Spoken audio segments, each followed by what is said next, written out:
mallattoo afur namni sihiriin itti godhame ittiin beekamuu fi mallattoo afur namni hisdiin itti jiru ittiin beekamu isinii hima.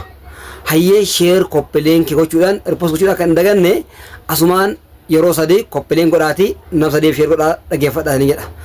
Mallattoo kana keessaa tokko yoo namni sihiriin itti godhame yeroo hedduu hin dalana hin lola mallattoo isaati. Lola duraan hin qabne irraa amala addaa lolaa jechuudha. Namni hisdiin itti jiru immoo gadda baata yeroo hunda qalbii jaba.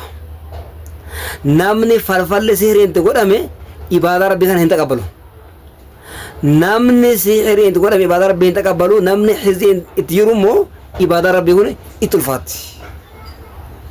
Waa meeqa? Waa lama isin himee jira. Sadaffaa namni sihiriin itti godhame mana ofii kana jibba. Mana ofii kana olgaluu jibba.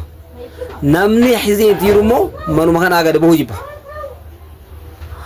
Sadi afuraffaa namni sihiriin itti godhame hirriba kana isan qabu dafee hin rakkata dafqa itti guddisa. Namni hisdiin itti jirtu shillimii hirriba taane wahii hirriba wal keessa dhadhamaa wahii ka hirriba illee jedhamu tokko ka hirriba fakkaatu tokko waan kanatu isarraa mul'ata. Maarree yoo si keessa mallattoo nama sihiriin itti godhamee kun jiraate as-sihru inna allaha sayubtiluhu akka aan koomenti si barreessu kanatti barreessi rabbi salaa balleessu.